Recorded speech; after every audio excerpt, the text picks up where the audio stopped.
हरे कृष्णा। तो आज का हमारा विषय है कि किस तरह से भगवान मुसीबत आने से पहले कुछ संकेत देते हैं या नींद में चेतावनी देते हैं। तो ऐसा बहुत भक्तों के जीवन में हुआ है जब भगवान ने इंडिकेशंस दिए हैं, चाहे सपने में, चाहे वो किसी भी रूप में। कहते हैं ना, भगवान सामने नहीं आते लेकिन किसी न किसी रूप में भगवान किसी व्यक्ति के रूप में भी आ जाते हैं। जैसे भक्तों के संदेश, भगवान भक्त संदेश देते हैं, भगवान के संदेश आप तक पहुंचाते हैं। आइए कार्यक्रम में भाग लीजिए, भक्ति कीजिए। ये तो भगवान के ही संदेश है, तो हमारे समझने की ही बात है। तो हम दिन रात सपने देखते ही हैं, जागते में भी सपने देखते हैं कि एक दिन हम दुनिया के सबसे अमीर व्यक्ति बन जाएंगे, है ना। हम सब के सबसे प्रभावशाली व्यक्ति बन जाएंगे, बड़े नेता बन जाएंगे, लोग हमारे आगे सिर झुकाएंगे। तो ऐसे बहुत सारे सपने व्यक्ति देखता है, लेकिन उसके कार्य उसके भी बिल्कुल विपरीत होते हैं। कार्य वो पाप कार्य कर रहा है ना, और लेकिन सपने देख रहा है बड़े बड़े। ये एकदम इम्प्रैक्टिकल चीज़ें हैं। लेकिन जो भी जिस तरह की भी हमारी चेतना होती है, जिस तरह के भी कार्य होते हैं, उसी तरह के सपने हमको दिखाई देते हैं। चाहे जागते में देखें, चाहे सोते में देखें कि जिस तरह के लोगों का संग करते हैं, जिस तरह की बातें करते हैं, उसी तरह के। कई बार लोगों को भूत प्रेत भी दिखाई देते हैं, लेकिन हम देखते हैं कि जो भक्त हैं, जो दिन रात भक्ति करते हैं, भगवान की सेवा करते हैं, दिल से भगवान को प्रेम करते हैं, तो भगवान उनको सपने में संकेत दे देते हैं, उनको पता चल जाता है। भगवान किसी भी तरह रेसिप्रोकेट करें, किसी भी तरह आदान प्रदान करें, भगवान आदान प्रदान करते हैं। और एक बड़ी सुंदर कथा याद आती है, जब सूरदास जी, जो उनको कुछ दिखाई नहीं देता था, बचपन से ही नहीं दिखता था, और वो देख लेते थे आज भगवान ने कौन सी ड्रेस पहनी है, और हमेशा बता देते थे आज तो भगवान ने हरे रंग में हैं ठाकुर जी, मेरे भगवान आज हरे रंग में पहने, आज लाल रंग की ड्रेस पहनी, आज गुलाबी पहनी है, आज पीली पहनी है। तो सबको शक हुआ कि किस तरह से ये देखते, जरूर ये देखते होंगे। तो उन्होंने क्या किया कि भगवान को खाली ज्वेलरी पहनाई और कोई ड्रेस नहीं पहनाई, ज्वेलरी ही पूरा ढक दिया भगवान को ज्वेलरी से। तो सूरदास जी को बोला, बताओ आज भगवान ने क्या पहना है। तो उन्होंने क्या कहा कि आज तो ठाकुर जी नंगम नंगा। तो भक्त से भगवान बिल्कुल भी दूर नहीं है। उनको चेतावनी दे देते हैं, उनको अलर्ट कर देते हैं ना, और उनके मन हृदय में बैठे हैं ठाकुर जी। जितना आप सेवा करेंगे उतना वो जागृत होते जाएंगे, और आपको चीज़ें भी पता लगने लग जाती हैं। और पता ना भी लगे तो क्या ही फ़र्क पड़ रहा है, ठाकुर जी का प्रेम हमारे हृदय में है। और भगवान ने हमको सारी चेतावनियाँ ना, कृष्ण की चेतावनियाँ सारी की सारी भगवद गीता में, एक एक इंस्ट्रक्शन उन्होंने बताए हैं। उन्होंने इस जीवन का भी बताया है ना, जीवन के अंत का भी बताया है, किस तरह से कौन सा कार्य व्यक्ति करता है उसका उसको क्या फल मिलता है। सतोगुणी कार्य करेगा, सतोगुणी आहार लेगा, तो उसको क्या किस तरह का फल मिलेगा। रजोगुणी व्यक्ति है, रजोगुणी आहार लेगा तो किस तरह से काम क्रोध में रहता है।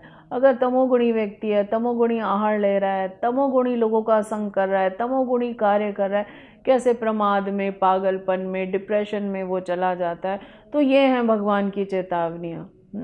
जो हम सोचते हैं कि सपने में भगवान आ जाए, हमारे सामने भगवान प्रकट हो जाए, है ना, तो उससे ज़्यादा अच्छा हमें ऐसे कार्य करने चाहिए कि भगवान हमारी तरफ देखें। कई बार लोग कहते हैं भगवान हमें दिखे तो सही, भगवान हमें मिले तो सही। इससे अच्छा तो हमें ऐसे कार्य करने चाहिए कि भगवान हमको देखे। ऐसे कितने भक्तों के जीवन में हुआ है जो भगवान ने स्वयं आकर उनको मुसीबतों से बचाया है। और इसके अलावा पांडवों के जीवन में भगवान ने उनकी हमेशा रक्षा की, हमेशा उनको बताते रहे, लेकिन पांडव भगवान पे समर्पित थे। ये चीज़ हम नहीं देखते। जैसे भगवान ने उन्हें हमेशा मृत्यु से बचाया, लाक्षागृह की आग से बचाया, भगवान ने ही उनको बता दिया था किस तरह से वहाँ से बचना है। इंडिकेशन भगवान हमेशा देते रहे पांडवों को। तो हम भक्तों के जीवन से देखेंगे कि किस तरह से भगवान ने उनकी रक्षा की, कैसे प्रहलाद की रक्षा की। तो लेकिन हम भक्त हुए बिना हम चाहते हैं कि हमें वो सारी फैसिलिटीज़ हमको मिल जाए। तो एक बार एक भक्त थे भगवान के, है ना, भगवान राम के भक्त थे, और बहुत अच्छी भक्ति करते थे। जो भी कहते, जो करेंगे ठाकुर जी करेंगे, मेरे भगवान करेंगे, मेरे राम करेंगे। मैं कुछ नहीं जानता। एक बार उनकी पुत्री की शादी थी, वो बहुत गरीब थे, सेठ जी के पास गए और उन्होंने कुछ धन उधार लिया। कुछ दिन बाद, विवाह के बाद, उन्होंने अपने पुत्रों से कहा तो पुत्रों ने धन दिया और वो उधार वापस कर रहे। उधार वापस करने की जो पर्ची पे लिखा था वो सेठ जी को लालच आ गया, बेवकूफ़ व्यक्ति है, तो छुपा लिया वो कागज़ और उसको कहा। थोड़े दिन बाद सम्मन गए उसके पास कि भाई उधार नहीं चुकाया, केस हो गया। बड़ा घबराया, बड़ा परेशान हो। उसने कहा ठाकुर जी जैसा आप करना चाहो आप कर लो। तो इस तरह से सम्मन वहाँ से आए। भगवान, उनका नाम भगवान था, भगवान के नाम सम्मन आ गए, मंदिर में पहुँच गए कि भगवान तो वही है ना। तो अब समझ नहीं आया, फिर बड़ा ढूंढा, पता चला एक व्यक्ति है भगवान नाम का।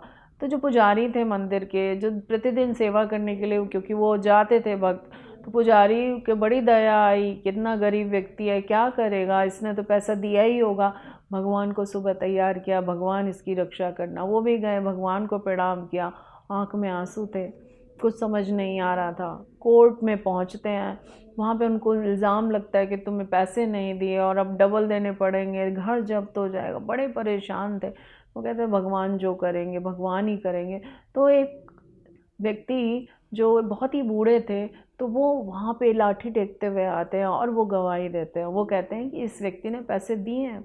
तो जज ने पूछा कि अगर कोई रिटन में है तो बताइए। तो बोले हाँ लिखा है, लेकिन सेठ जी ने चालाकी की है, इन्होंने इस जगह पे इनके घर में एक लॉकर है, उसमें इस तरह के रंग की किताब है, उसके अंदर रखा हुआ है वो पर्चा।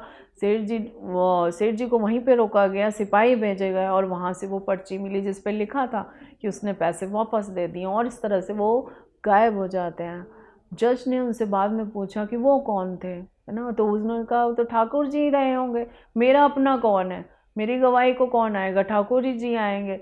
और जज भी हैरान रह गया इस बात से, क्योंकि किसी और को तो पता चल ही नहीं सकता था कि कहाँ पे वो कागज़ रखा था। और जज ने जब साक्षात सामने ये चीज़ देखी, एक घटना देखी, जज का भी हृदय पिघल गया और उसने अपनी रिज़ाइन किया और वो वृंदावन गए, उन्होंने भक्ति की। तो ये रियल स्टोरी है। ऐसे ही भगवान एक बार गवाही देने के लिए भी गए थे, साक्षी गोपाल का मंदिर है। तो भगवान अपने भक्तों को हमेशा रक्षा करते हैं, उनको किसी भी तरह से इंडिकेशन देते हैं और सपने में भी देते हैं और भगवान सामने आकर भी देते हैं। लेकिन शर्त यह है कि हम भक्ति करें और भगवान के नज़दीक रहें। बिल्कुल ये नहीं कि संसार में लिप्त हैं और डिमांड हमारी इतनी बड़ी, नहीं। भक्ति करने से ही, भगवान से प्रेम करने से ही सब कुछ संभव है। हरे कृष्णा। ऐसे ही और भक्तिमय कार्यक्रमों के लिए देखिए हरे कृष्णा टेलीविजन, और इसे प्राप्त करने के लिए आप अपने केबल अथवा DTH ऑपरेटर से संपर्क करें तथा और अधिक जानकारी के लिए आज ही डायल करें 7666 839 839।